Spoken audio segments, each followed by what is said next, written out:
At the height of its popularity, Chippendale's exotic male dance troupe played to sell-out crowds. People across the country shelled out millions to see them. Then one of the founding partners was murdered, and New York City police were left with no leads. When a suspect finally did emerge, the chase would take the FBI to another continent in the hopes of solving the Backstage Murder.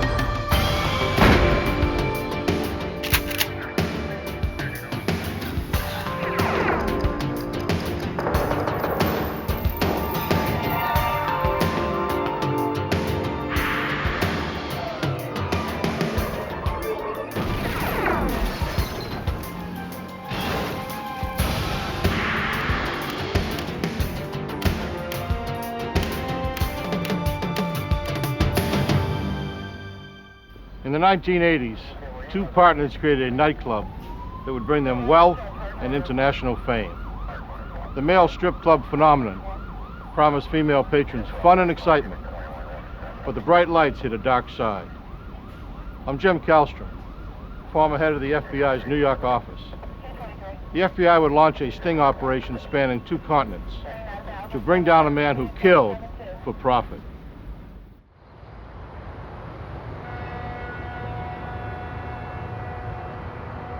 New York City is famous for its show business tradition.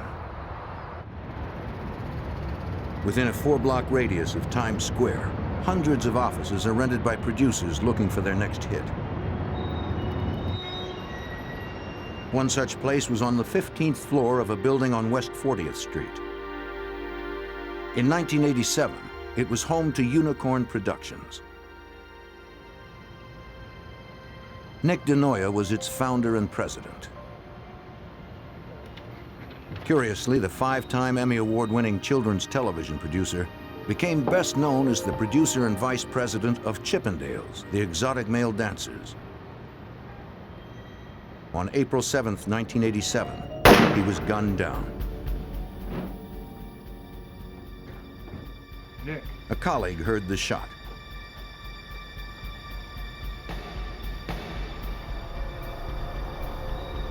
He found DeNoia dead on the floor and called 911.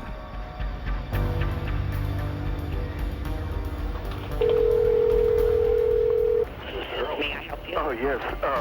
A man has just been shot in my office. Hold on, please. I have to connect you with the ambulance service. Oh, please. Certainly. Emergency vehicles arrived moments later. NYPD crime technicians gathered evidence. They recovered a shell casing from a 9mm automatic weapon.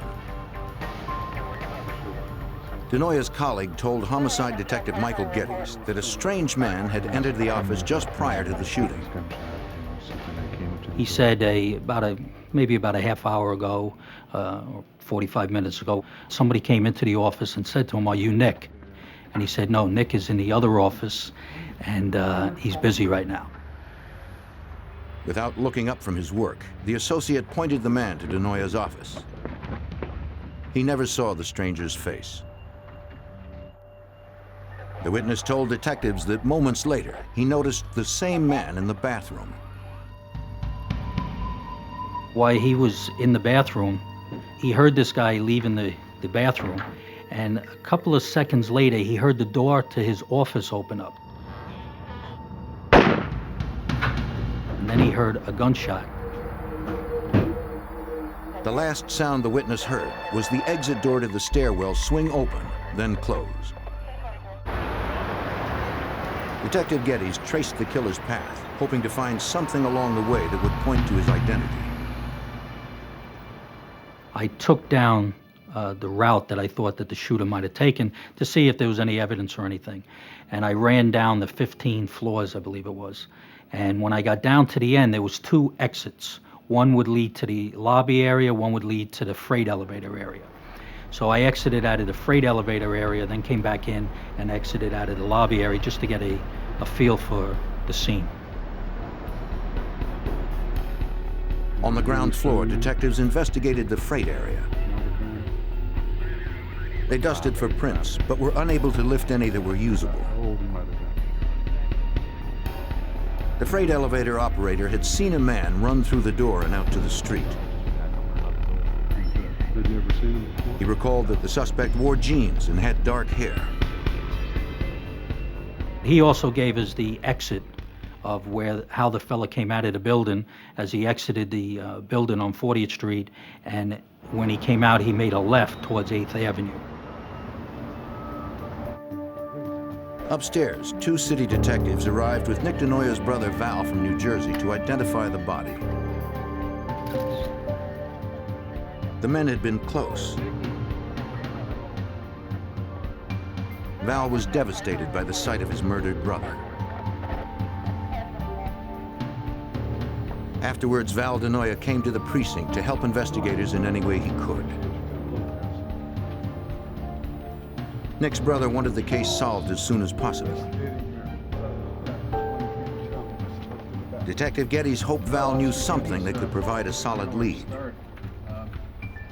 Being a detective, one of the hardest things to do is to tell somebody, you know, that, hey, we're not going to be able to solve this case right away unless you know something that can help us. And I explained to him at that time, I said, look, if it was something that happened here in the New York area, maybe it was a business relationship here or a relationship, a love relationship, or some kind of emotional type of relationship, we have a good shot of solving that crime right away.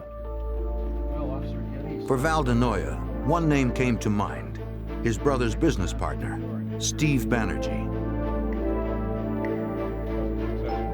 Banerjee had known Nick DeNoya since the early 80s. Val told the detective that his brother met him in Los Angeles.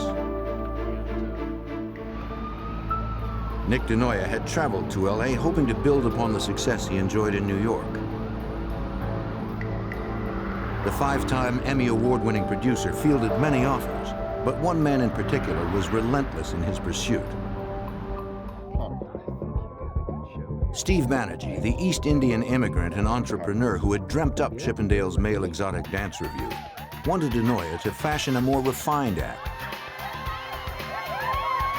Though ladies-only nights in LA were extremely popular, Banerjee wanted a dance troupe worthy enough to draw audiences in New York and Las Vegas. He believed that Nick DeNoya was the man who could make that dream come true. Val DeNoya said that his brother was reluctant at first, feeling the act was too sleazy.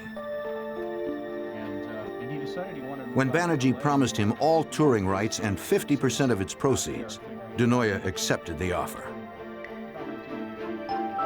Nick polished the routine and booked the troupe at Club Magique in New York. The newly styled Chippendales dancers became an instant hit. But shortly after his success, Val told the detective that Nick's relationship with Banerjee had soured. Banerjee demanded a larger percentage of the touring profits, but Nick refused to give in.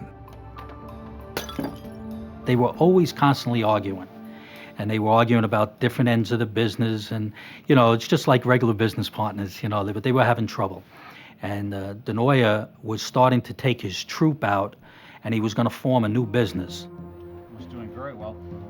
In the weeks prior to his death, Nick was negotiating touring deals for a troupe he designed to compete directly with Chippendales. Stealing market share from Chippendales could cost Banerjee millions. Val offered the detectives his brother's financial records. NYPD set up surveillance at Nick DeNoya's funeral since detectives suspected he'd been murdered by someone he knew. Nick's brother would help identify as many mourners as possible. Nick's partner, Steve Banerjee, was among those who paid their respects. The following day, investigators phoned Banerjee in California to inquire about his relationship with his late partner. For Detective Geddes, the interview had a subtler agenda than fact-finding. We were trying to get what we call a negative interview, you know, where if he says, no, I had nothing to do with it, we were great friends, and things like that, just to try to disprove things that were starting to be said, so if later on it was involved with him, we could just tie it all together. You know, like I said to you, it's Banerjee a real never pity. contradicted what police already knew. You know, He acknowledged that he and Denoya did not get along and admitted that he was upset that his partner had formed a new dance troupe. Someone who could verify that for you. any help that I can do, officer. Banerjee added that on April 7th, the day of the murder, he had been in Los Angeles the entire day. Yeah, you know. That did not rule out the possibility that a hitman had been hired. Thank you very much. But detectives had nothing to prove it. The Denoya family offered a substantial reward for anyone who came forward with information. Police received several calls, but none panned out.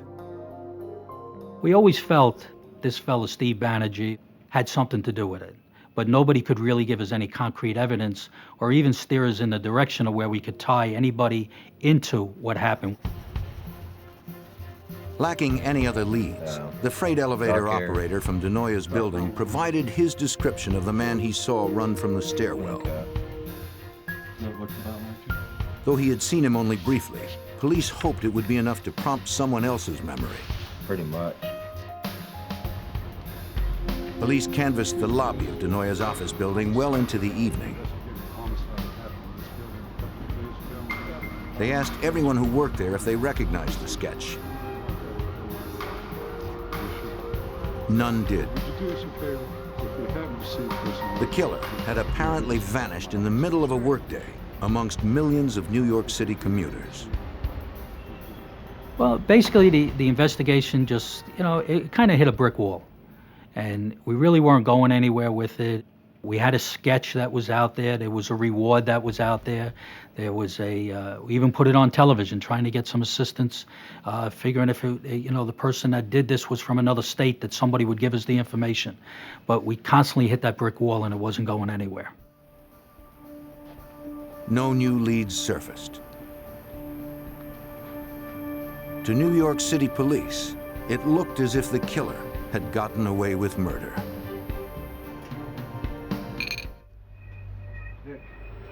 Four years had passed since Chippendale's choreographer Nick Denoya had been murdered in his Manhattan office.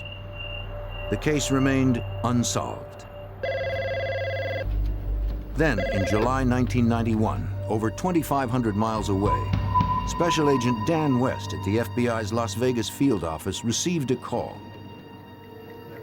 It was from a man who claimed he had been hired to kill two people for $25,000.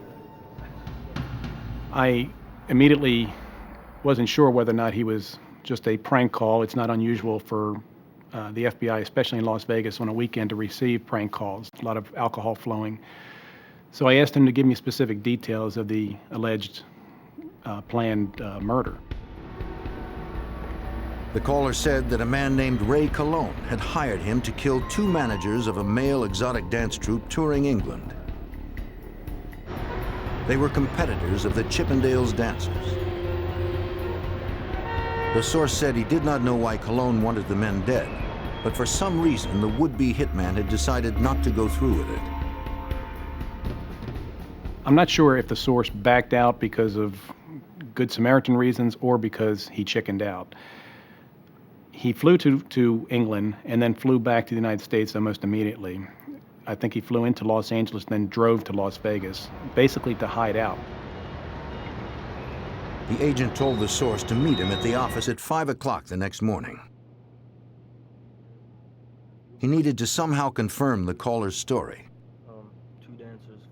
He also said that he had worked with the DEA in prior investigations as an informant, and he provided me with the name of a DEA agent in Houston who could vouch for him. The DEA agent confirmed that he had previously worked with the source and insisted that the man was to be trusted. After the FBI arranged protection for the intended victims in England, the informant described the murder plan. Preparations were made a few days earlier at the Los Angeles home of his former landlord, Ray Cologne, the man who had hired him. Cologne led the would-be hitman to his garage, where they met Cologne's brother-in-law, who had recently returned from scouting the victims in England. Look, man, we want this He told the informant that he could find his targets in the town of Blackpool on July 20th, when the exotic dancers were scheduled to perform there. Because of England's strict gun laws, smuggling a gun in was out of the question. Instead, Kallstrom instructed the hitman to kill his victims by fatal injection. He mixed a dose of cyanide powder into a small vial. They figured it could be smuggled past customs in a bottle of eye drops. The agent needed something more solid than the statement of one informant to bring in Ray Kallstrom. He consented to get Kallstrom on tape. The reformed hitman would call Kallstrom and pretend that he was still in England. What we were trying to get from the telephone conversations was strong evidence that Kallstrom was a part of the plan to kill the two intended victims, if not the organizer of the plan. We had the information from the source, but we had to verify that through the tape conversations.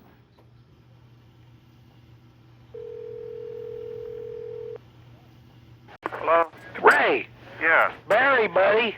Are you sure that damn stuff is gonna work? It's pretty red, buddy. Yeah, it'll work. Oh, man, I don't want to... But and if you want to add something to it... How long is it gonna take before they croak and hit down? Is that an immediate, if not sooner? Yeah, right. That's probably potent. You can even put a little, if you want, a little Drano in there if you want. Well, it's gonna kill them right away then, huh? Okay. It was evident from the beginning that Ray Kallstrom was not only a participant in this murder-for-hire scheme, but that he was actually the director of it. Kallstrom provided numerous suggestions to the source on how to best effect the death of these two intended victims. What wasn't evident from the recordings was a motive for killing two managers of an exotic male dance troupe. Do you know who hired Kallstrom? During the conversations, Kallstrom had made reference to a third man who was providing money for the double murder. But the informant told Agent West that he did not know the man's name. 2 days later, on Wednesday, July 25th, 1991, a federal judge in California was convinced that the FBI had enough probable cause to search Kallstrom's Los Angeles home. Kallstrom was surprised by the warrant. It limited the agent's search to cyanide, travel records to England, and correspondence that could link Kallstrom and his brother-in-law to the intended murder. In the bedroom, they found flyers for the male exotic dance tour in England. Harry, let me have a bag, will you? They also found 2 handguns in a drawer. Records indicated they had been legally purchased by Ray Kallstrom. And since the warrant didn't specify weapons, the guns were not seized. In the garage, agents did find something the warrant had specified. A bag filled with cyanide. It corroborated their informant's story. This is what he was talking about. Then, one agent found something that would break the case wide open. During the course of the search warrant, we found Kallstrom's address book.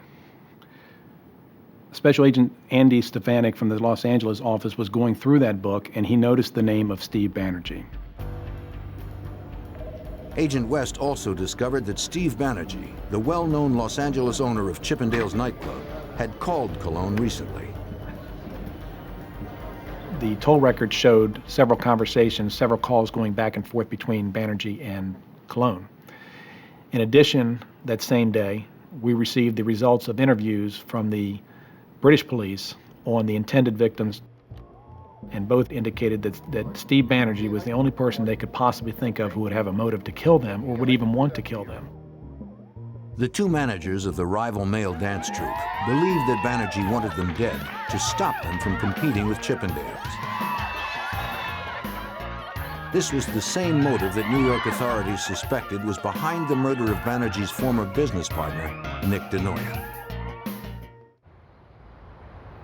Agents called New York City homicide detective Michael Geddes to find out more about the 5-year-old DeNoia murder. All of a sudden, I got a phone call from the FBI.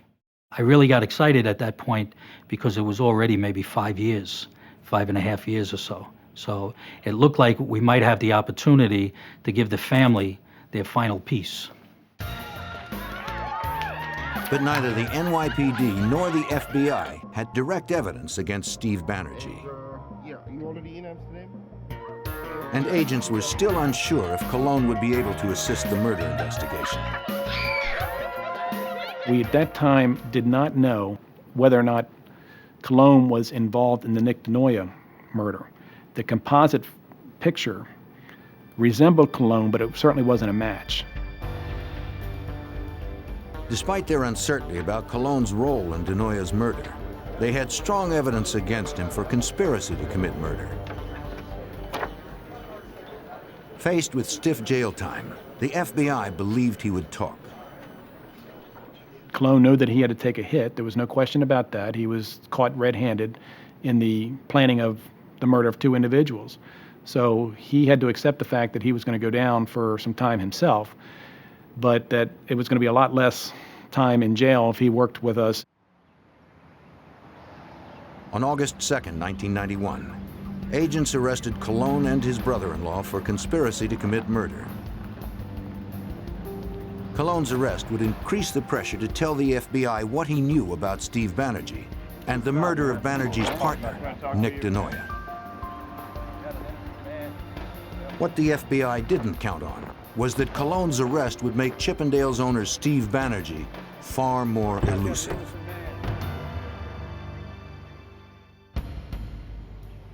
In August 1991, the FBI arrested Ray Kallstrom and his brother-in-law in Los Angeles for conspiracy to commit murder.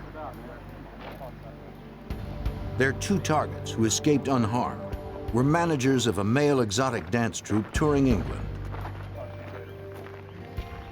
Agents believed that a 3rd man, Steve Banerjee, creator of Chippendales, had hired them to kill the men.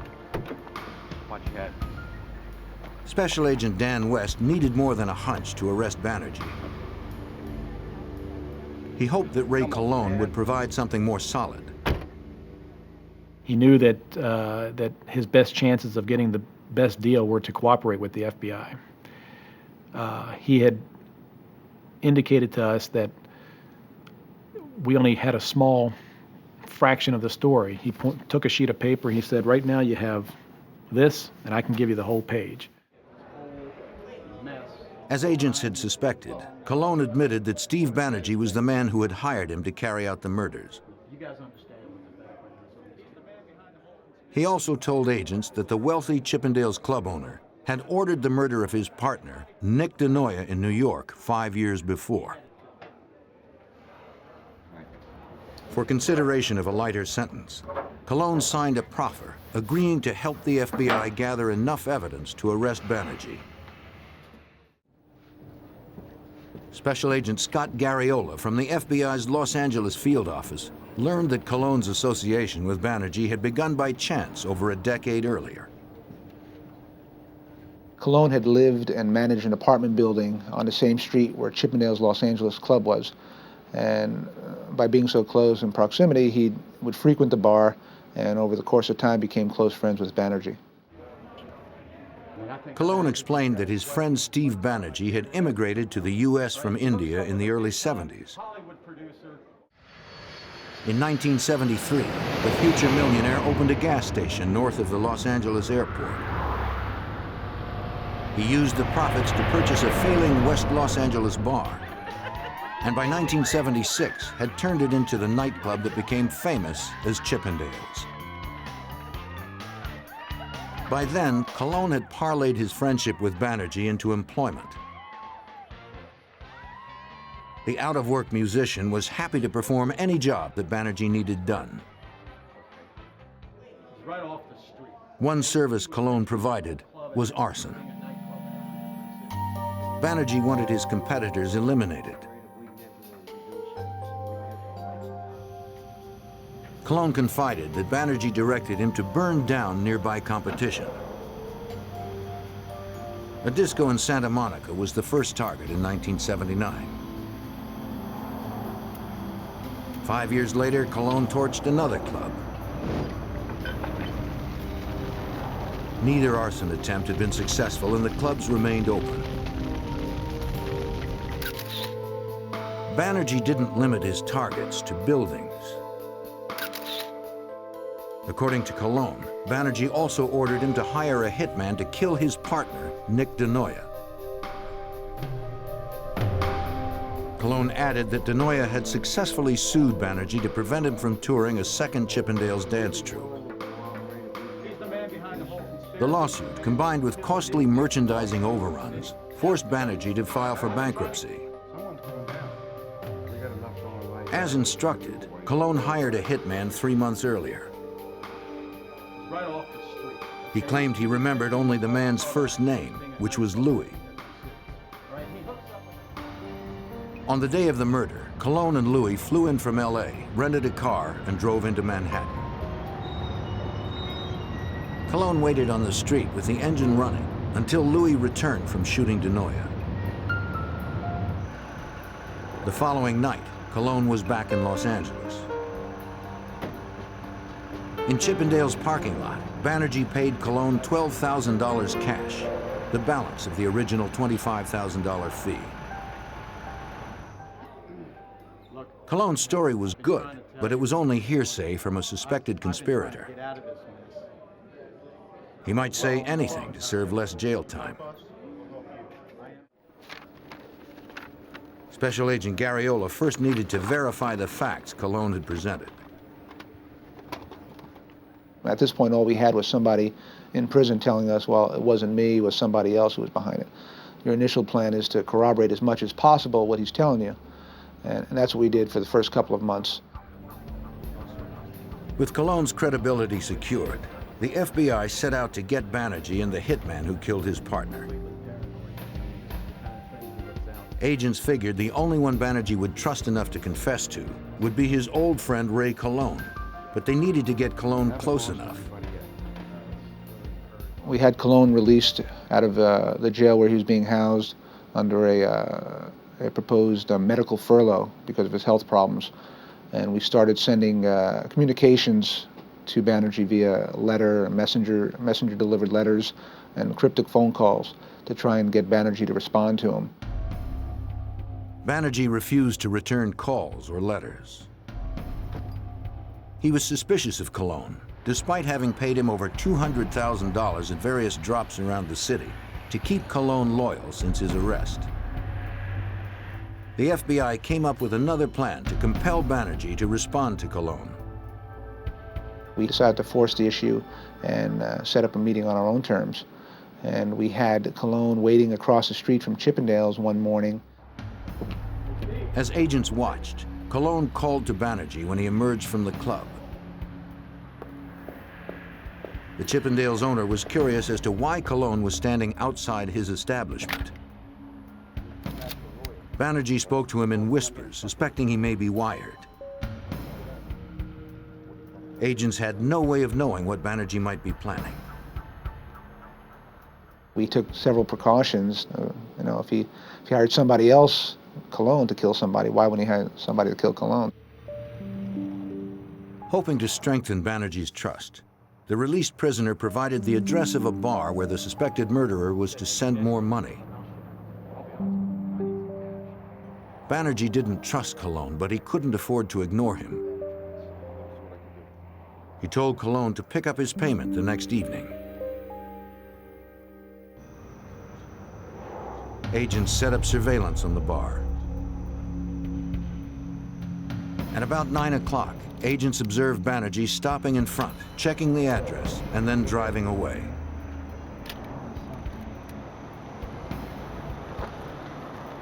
A short time later, a messenger delivered a package. Agents retrieved it from inside. When we contacted the messenger company, that had sent the package. The pickup location where the package was received from was a bakery that was right next door to the building where the Chippendales dancers were practicing and rehearsing. Back in the FBI offices, agents opened the package, not knowing what might be inside. It contained $14,000. I guess we got them both. The payoff meant that Banerjee would continue to keep Ray Kallstrom close to him. But agents didn't know if Banerjee would talk, or if the hitman, known only as Louis, would ever be found.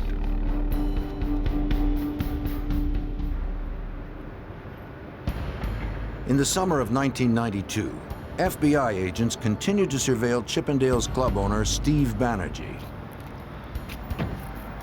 He was suspected of ordering the murder of his partner more than 5 years earlier. Ray Kallstrom, hired by Banerjee to arrange the murder, had been arrested and was cooperating with agents to capture the wealthy club owner. Wearing a wire, Kallstrom met the East Indian entrepreneur at a hotel in Santa Monica, hoping to get his confession on tape. Special Agent Scott Garriola and his team were stationed nearby. Banerjee immediately motioned for Kallstrom to join him in the men's room. When the two of them went into the men's room, and Banerjee told him to be quiet, not to say a word, he searched Kallstrom about 3 times looking for the wire. Agents worried about what the suspected murderer might do to Kallstrom if he found the wire. Kallstrom's life depended on the FBI's skills at concealment. All right? Okay. Banerjee never found the wire, but it was clear that he did not completely trust his longtime friend Ray Kallstrom. Out in the lobby, Banerjee insisted they communicate through notes instead of speaking. Agents recorded only scribbles and whispers. Banerjee wanted to know how much Kallstrom had told the FBI and what they knew about, quote, the deed. Kallstrom knew the deed referred to the murder of Banerjee's partner. The former musician denied that he had said anything to federal agents. Once again, we were unsuccessful in getting an audible recording due to the fact that Banerjee basically whispered throughout the whole thing and wrote notes. And when Kallstrom would raise his voice and try and talk, Banerjee would shush him basically by putting his finger to his mouth and saying, "No, we can't talk." Banerjee gathered the notes and returned to the restroom, this time alone. Despite his doubts about Kallstrom's loyalty, Banerjee handed him another payment, this time in plain view of agents. The package held $30,000, more than twice as much as the first. Unfortunately for investigators, there was nothing illegal about giving Kallstrom cash. On its face, it's basically a loan for attorney's fees for Kallstrom. Without the story on tape of how Kallstrom and Banerjee were partners in these crimes, the money basically was not going to be able to do anything for the case.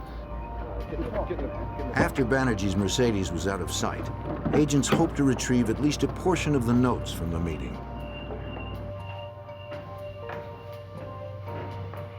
In the men's room under a toilet, one agent discovered a scrap of paper. It seemed that Banerjee had flushed the rest. Though it held only a small pen mark, it would help corroborate Kallstrom's story when it came time to testify at trial. Kallstrom did not remember the full name of the hitman he had hired in 1987, but he did recall that his first name was Louis, and he lived somewhere in East Los Angeles. Kallstrom didn't have a last name for him, didn't have an address. We took him out a couple of times, had him drive us around the area, and he pointed out a house that he thought Louis had lived in.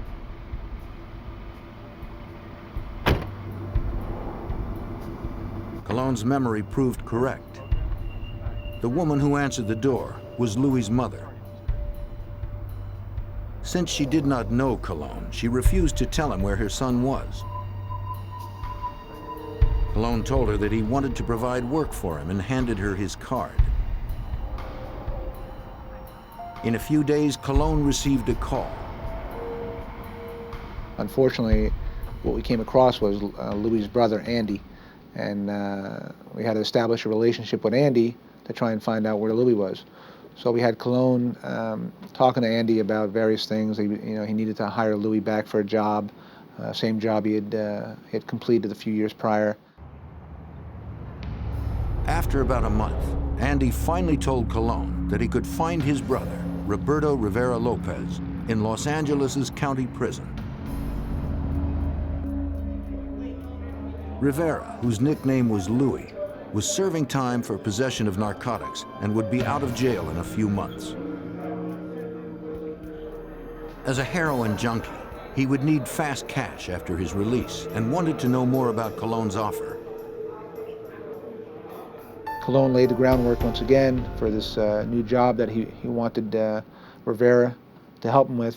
And the plan that we had set in motion was that there was a witness to the homicide in 1987, and that Louis needed to go back and take care of that witness. Near the end of 1992, Kallstrom met with the hitman for the first time in 5 years. With their conversation being monitored, the FBI informant slowly drew Louis Rivera in, detailing a new murder plot. If the FBI ever hoped to get the hitman confessing on tape, it had to be now. His release date on the charge he was incarcerated for was, I believe, January 17th of '93. We were running up against the clock.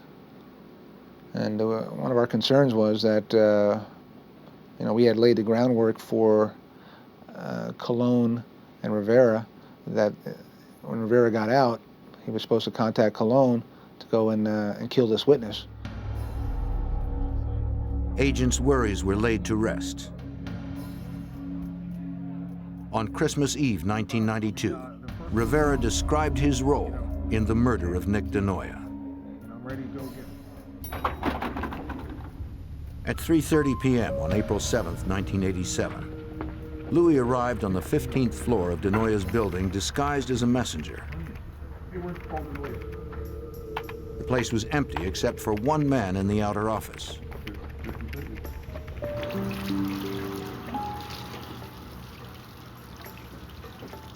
Moments later, when the office worker entered the men's room, Louis exited to kill DeNoia, figuring there'd be no other witnesses to the crime. He found the producer at his desk, pulled out a 9mm semi-automatic, and fired from 3 feet away. The FBI had it all on tape. Ray Kallstrom had fulfilled half of his agreement with the FBI to receive sentencing consideration on his charge of conspiracy to commit murder.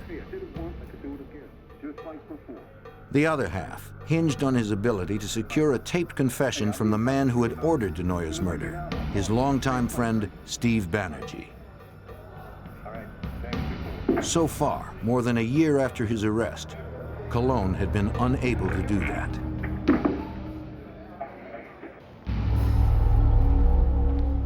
By January 1993, the FBI's cooperating witness, Ray Kallstrom, had been unable to convince murder suspect Steve Banerjee to discuss aloud the crimes they had planned together. They had met several times, but Banerjee had been too paranoid or too clever to be recorded. At one meeting, Banerjee suggested he'd help Kallstrom hide out overseas. Special Agent Scott Garriola and his team used Banerjee's suggestion to form a new plan. Perhaps Banerjee could be lured overseas to talk to Kallstrom on foreign soil. I don't think it was too difficult on Banerjee's part to accept the fact that Kallstrom was going to go overseas. I mean, he wanted to be rid of Kallstrom. He knew Kallstrom was the only person that could tie him into these various crimes dating back to 1979. Since Kallstrom was still on Banerjee's payroll, agents believed it was likely that he would visit Cologne in person to be certain that Cologne had what he needed for an extended stay. Banerjee wanted Cologne out of his life permanently. The FBI selected Rome as their destination, since Italy's laws and police force are well adapted to surveillance investigations. Agents made extensive preparations before they arrived. We acquired a phony United States passport for Cologne in an alias name, which you would expect someone who's on the run, a fugitive in another country, to have some kind of phony documentation. So we acquired that. We also entered Cologne into the nationwide crime computer as a fugitive. So in the event Banerjee had some kind of private investigator or someone check the computer, it would show that there was a warrant out for Cologne's arrest because he was now a fugitive. With the cooperation of the Italian authorities, the FBI secured an apartment for Cologne in Rome that was wired for recording. When everyone was assembled, Cologne placed a call to Banerjee in California. The East Indian murder suspect understood that Cologne would use the code name Mr. Underwood when he called. Yeah. Hey, this is Mr. Underwood. How you doing, Steve? Fine. So when can you come and discuss the particulars? I cannot go to Italy, but I can go to Switzerland. How about Zurich? Can you come to Zurich? No, that's impossible. Why can't you go to Italy? I know visa. Huh? It takes a month to get it. There was a problem with Banerjee coming to Rome since he was not a United States citizen. He claimed he was not able to obtain a visa in time to enter Italy, and he wanted initially to meet us up by the Italian-Swiss border. Banerjee finally agreed to meet Cologne in Zurich, Switzerland. The FBI had only a short time to make the new arrangements. It was quite a challenge to get everything accomplished. Basically, this was a Friday, I believe, and it was basically one day since no one worked on a weekend back in the States. We had to get everything, all the necessary approvals for the travel, the country clearance. We had to get the U.S. Attorney's Office to contact, through a mutual legal assistance treaty, contact their counterparts in Switzerland to get the authority, the legal authority to do the consensual recordings. It was quite arduous, to say the least.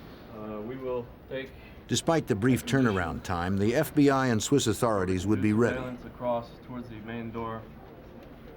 The plan was to wire Cologne for a meeting in the hotel lobby. Afterwards, the informant would suggest continuing the meeting in his hotel room, which would be equipped with audio and video devices planted by a special unit of the Swiss police. The bar. Two adjoining rooms were booked in a downtown Zurich hotel. One room they wired for picture and sound. The room next door would hold the monitoring equipment.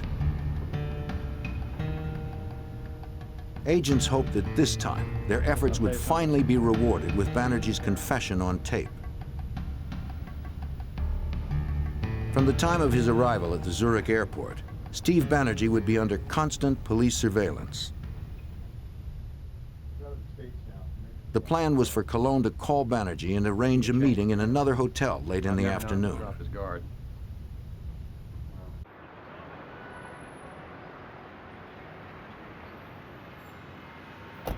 As planned, Banerjee arrived first. Undercover agents and Swiss police were stationed throughout the hotel dressed as staff. He waited in the bar where he was expecting Cologne's call.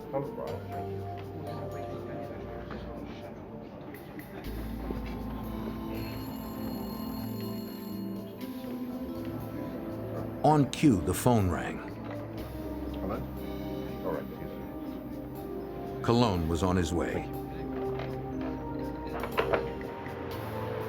This was the FBI's best chance to get the recording they had long awaited. To be sure Banerjee's voice was taped clearly, they hid the wire inside Cologne's outermost layer of clothing, his coat. But Kallstrom seemed nervous and removed his coat when he arrived. As a result, investigators could no longer hear the conversation. Years of pursuit hung in the balance. It seemed unlikely that Banerjee would agree to meet Kallstrom again anytime soon.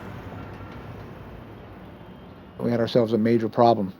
So what I initially did was, since I was monitoring the conversation from the outside, I went into the doorway of the restaurant, and hopefully in Kallstrom's line of eyesight, and I took my jacket off a couple of times, hoping he would get the idea to put his jacket on. Nobody's going to come back at us. Okay. The receptionist. But the agent couldn't get Kallstrom's attention. Testimony isn't going anywhere. Uh-huh. The informant was apparently too nervous to look anywhere except directly at Banerjee. The Swiss police, they came to our rescue. They went in there and they closed the whole restaurant down. They went in and talked to the owner of the manager of the restaurant, said, hey, we got a little problem. We need to shut this restaurant down. Fortunately, there weren't too many customers in there, and basically they closed the restaurant down, which forced Kallstrom and Banerjee to leave the restaurant. After moving to a noisier bar in the hotel, Kallstrom suggested they'd be more comfortable relaxing in the room where Kallstrom was staying. Kallstrom arrived first.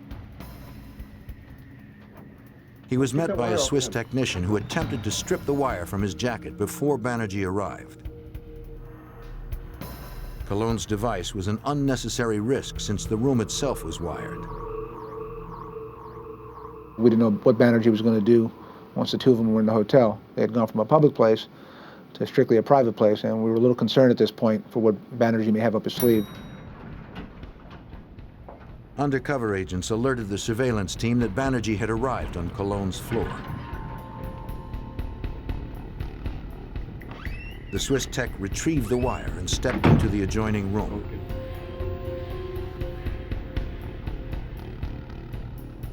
Kallstrom barely had time to pour himself a drink before there was a knock on the door.